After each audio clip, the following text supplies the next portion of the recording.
अस्सलाम वालेकुम स्टूडेंट। आज हम क्लास 9 की मैथ एक्सरसाइज नंबर 1.1 का पार्ट नंबर 5 से स्टार्ट करते हैं। पार्ट नंबर 5 है हमारे पास लिखा हुआ है give reason why pi is an irrational number. कहते हैं कि आप हमें रीज़न दें कि पाई क्यों इरेशनल नंबर है।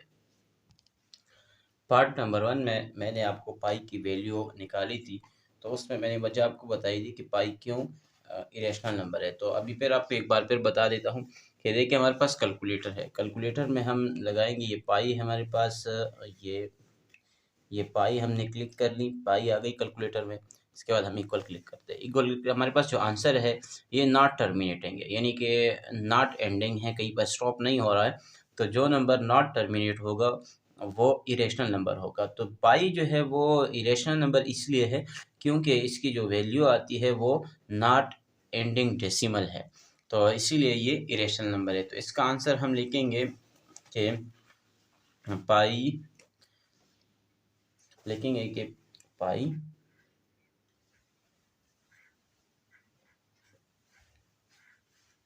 is an irrational number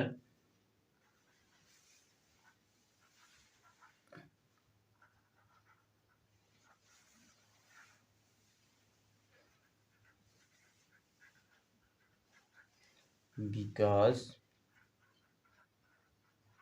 it has not it has non-ending decimal fraction, यानी कि इसकी जो वैल्यू है वो नॉट एंडिंग है, कहीं स्टॉप नहीं हो रही है, तो इसीलिए ये पाई आपके पास इरेशनल नंबर होगा। अब आते हैं नेक्स्ट पार्ट की तरफ। पार्ट नंबर आपके पास है 6 के टिक द करेक्ट स्टेटमेंट। आपके पास जो ये स्टेटमेंट है उसमें से जो सही है उसको आप टिक कर दें, जो गलत है उसको आप यानी कि क्रॉस कर दें। तो चलो हम स्टार्ट करके देखते हैं। देखो आपके पास नंबर 1 है 5/7 is an example of irrational number. कहते हैं 5/7 जो है वो इरेशनल नंबर का एग्जाम्पल है।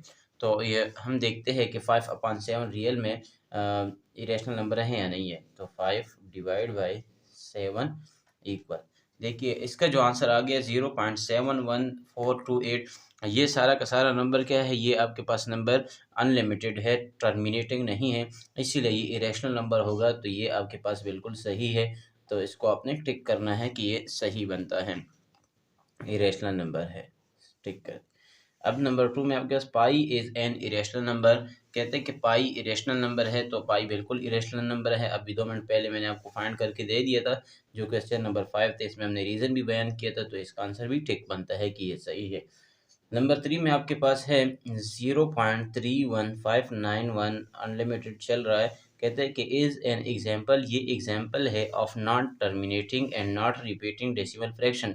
तो ये नॉट टर्मिनेटिंग की और नॉट रिपीटिंग डेसिमल फ्रैक्शन की एग्जांपल है। बिल्कुल सही है, क्यों? इसलिए कि एक तो नॉट टर्मिनेट है, स्टॉप नहीं हो रहा है, बल्कि पॉइंट पॉइंट है, चल रहा है, कहीं स्टॉप नहीं हो रहा है।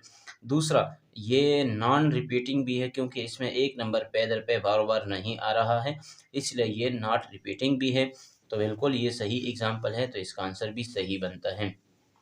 नंबर 4 में आपके पास 0.123 is an example of recurring decimal fraction. तो नंबर 4 में आपसे कहते हैं कि 0.123 ये एग्जाम्पल है रिकरिंग फ्रैक्शन, डेसिमल फ्रैक्शन की। तो ये बात गलत है, क्यों? इसलिए कि 0.123 इसमें तो एक नंबर बार बार नहीं आ रहा है, जबकि रिकरिंग तो उसको कहते हैं कि जिसमें एक ही नंबर बार बार आता हो, जैसे कि 0.2222। तो इसीलिए ये रिकरिंग की एग्जांपल नहीं बन सकती हैं। तो ये जो नंबर दिए हो, ये नंबर दिया है, तो ये हमारे पास क्वेश्चन नंबर 4 ये रॉन्ग है, गलत है। तो ये यहाँ पर इसको गलत करार देंगे। मेरे पास ये बुक है, मैंने किसी बच्चे से ली है, तो उन्होंने टिक किया है, जबकि ये गलत है, टिक नहीं होना चाहिए।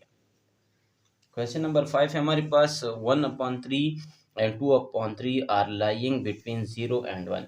तो आपसे कहते हैं कि 1/2 और 2/3 ये 0 और 1 के दरमियान में है, लाइंग है। तो क्या ये सही है या गलत है, ये मैं आपको प्रूफ करके दिखाता हूँ कि ये 1 और 2 के दरमियान, 1 0 और 1 के दरमियान में है या नहीं है। तो देखिए नंबर है हमारे पास दोनों 1/3 और 2/3। चलो हम फाइंड करते, कैसे फाइंड करेंगे? 1/3 को हम निकालते हैं। पहले आपको बताते चलूँ कि ये हमारे पास एक नंबर लाइन है, ठीक है। अच्छा, यहाँ से स्टार्ट हो रहा है 0, यहाँ से 1 हो गया और ये आगे जाके फिर 2 बनेगा। अब यहाँ पर दरमियान में आपके पास 10 लाइन है, 1 2 3 4 5 6 7 8 9 और वो 10। अब देखते हैं, ये आपसे कहा हुआ है क्वेश्चन में, कहते हैं कि 0 एंड 1 के दरमियान में लाइंग है, यानी 0 और 1 के दरमियान में मौजूद है। अब हम देखते हैं कि 0 और 1 के दरमियान में है या नहीं है। तो चलो फाइंड करते हैं। देखिए 1 और 3 की हमने डिवाइड करने 1 और 3 को, पॉइंट लगा कि 0 लगा दिया। अब 3 3 दा 9 हो गया आपके पास। अब 10 से 9 निकला तो 1 आया, एक 0 की ज़रूरत है, 0 लगा दिया तो 3 3 दा 9 हो गया आपके पास। फिर इसके 1 बच रहा है, तो आपके पास इसका आंसर बनता है 0.333। कैलकुलेटर से भी फाइंड करते हैं, देखिएगा 1/3 1 डिवाइड बाय 3 इक्वल 0.33। बिल्कुल आंसर इसका सही बनता है, 0.33 हो गया। अब 2/3 है, तो इसे भी फाइंड करके देखते हैं।